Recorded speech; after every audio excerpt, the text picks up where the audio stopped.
Advancement in Transportation Alternative Fuels. Introduction to Alternative Fuels. In the energy literature in the late 1970s, the term alternative fuels first appeared as a way to refer to non-conventional fuels that are not gasoline, diesel, or aviation fuel.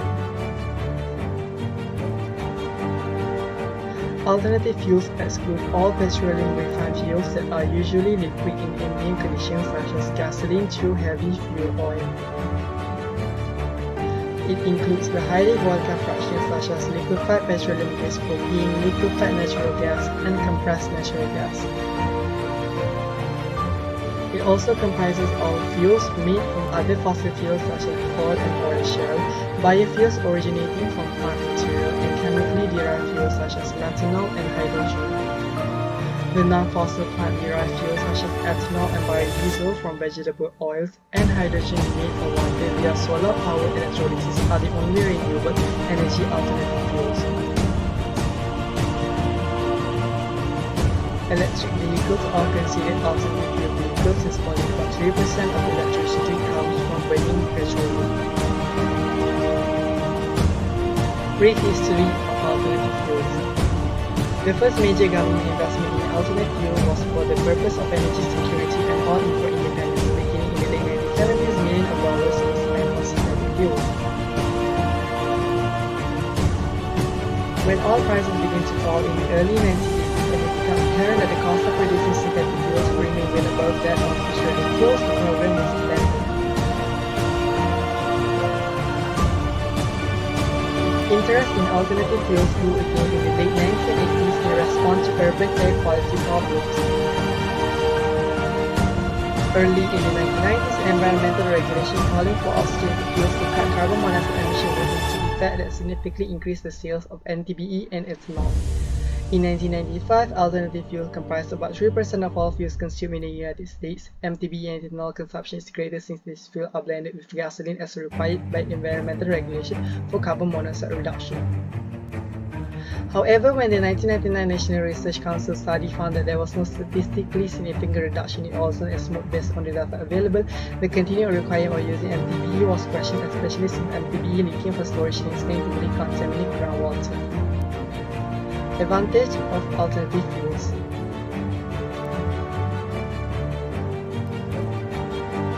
Reduce pollution and global warming.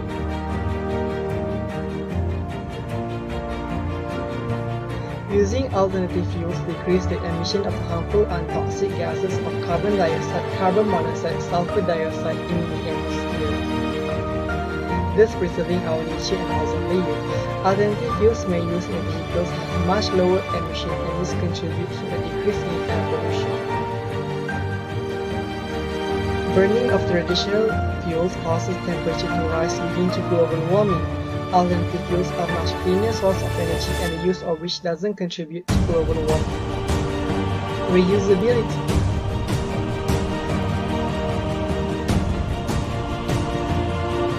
Alternative fuels are reusable, whereas traditional fuels or conventional fuels are not, and the world is eventually going to run out of their supply.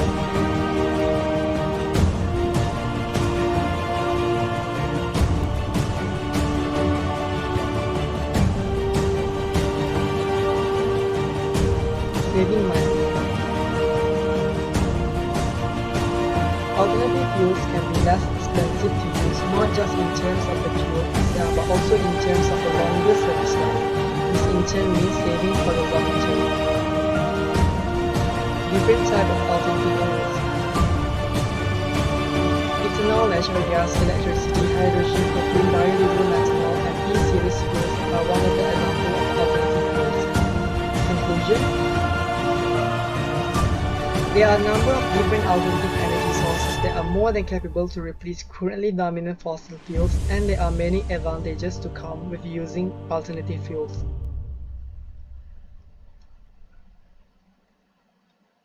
Therefore, we need to switch to alternative fuels and stop relying on fossil fuels. We have to focus on alternative energy sources, especially renewable energy sources, and make them.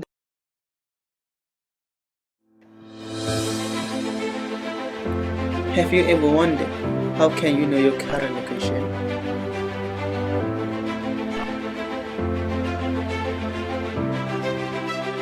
And have you ever wondered, how do airplanes not crash into each other?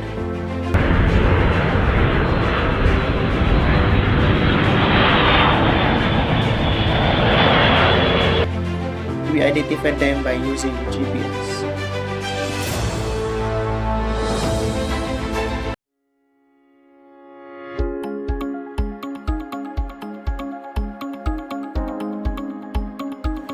The Global Positioning System (GPS) is a navigation system for air, sea and land transport using satellites, a receiver and algorithm to coordinate location, velocity and time data.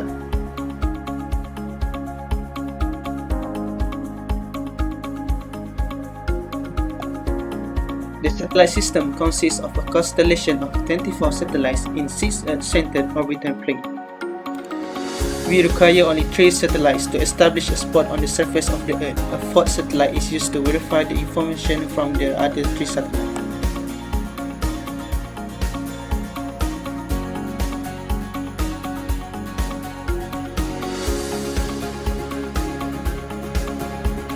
GPS system consists of 3 segments, which are space segment, control segment, and user equipment.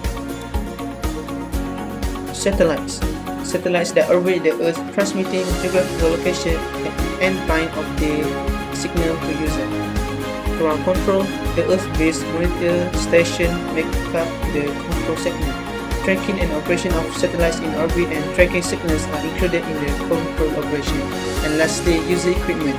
GPS receiver and transmitter, including devices such as watches and smartphones.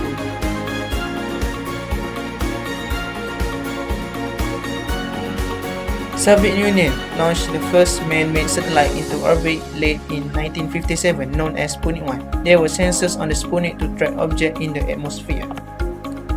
The data were transmitted by a radio signal back to Earth. Electronic geeks around the world tuned their radios so that they could listen to the satellite.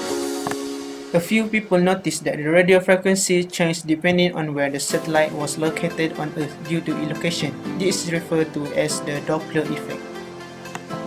They were able to measure where the satellite from Sputnik was based on the radio signal frequency they picked up from it. In 1960, the first positioning system based on satellite was operational by US Navy. Since then, several generations of programs have been introduced with various improvements. In 1973, the United States Department of Defense developed a NAVSTAR, which is designed exclusively for military personnel and transport units. In 1978, the US Defense Department launched the first 4 GPS satellites into orbit.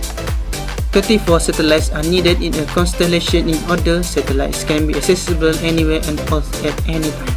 In 1993, the GPS constellation reaches full status and currently has in operation 31 operational satellites.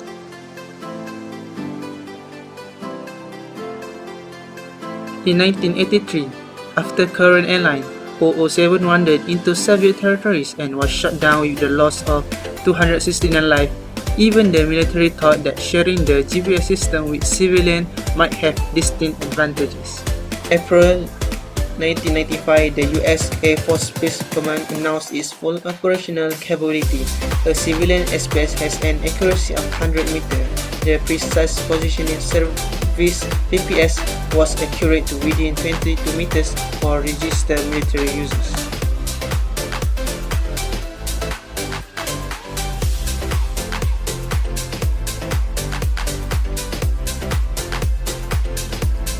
Route planning,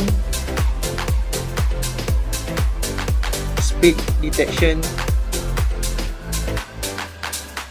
and fuel monitoring.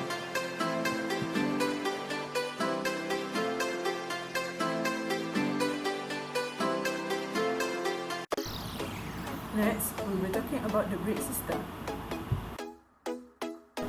Brake system or brake assist system is a mechanical device that inhibits motion by absorbing energy from a moving system. This brake system is used for slowing or stopping a moving vehicle, a wheel, an axle, or to prevent its motion, most often accomplished by means of friction. Let's take a look on the evolution of the brake system. The first brake system is the wooden block brake. wooden block brake is the earliest brake system applied the physical principles used in the design of the brakes today. But instead of using the rubber, wooden block brake use wooden block in a single level used by the driver to apply the brake. This was used on vehicles with steam-driven wheels, including horse-drawn vehicles and steam-driven automobiles. For example, the steam train and also the horse car. After the wooden brake system, the mechanical drum brake was developed in 1902. It is by a French manufacturer named Louis Renault, but invented earlier by the Gottlieb Daimler. In the initial, Daimler had theorized that the anchoring of a cable-wrapped drum to the vehicle's chassis could stop momentum. Thus, he is creating the first concept of the drum brake.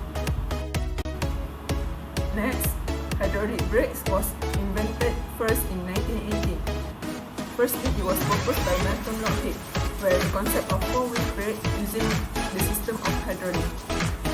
In this system, it used foot to transfer force from brake shoe when a pedal was pressed. Then, it is first adapted in vehicle in the late of 1920s. In this system, a fluid in a vacuum compartment is connected from the pedal to the tire. Therefore, when the pedal was pressed, the foot pressed to the tire and stopped the car from moving. Anti-lock brake, or better known as ABS, was created to assist previous braking system, which is to prevent the brake from locking up while in use.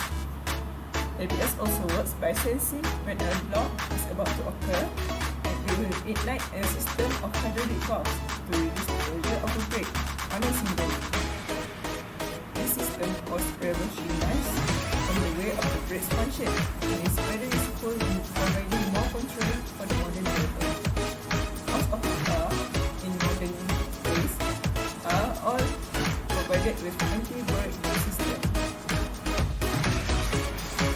You can see here how the difference between a car that has anti-lock brake system and a car that doesn't have an anti-lock brake system. You can see that the car without the anti-lock brake system is skidded more easily. And the car with the anti-lock brake system, it can control the car more better, even at the same speed.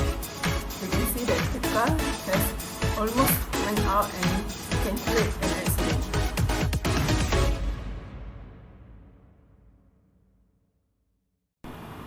So, why it is important to have a brake system?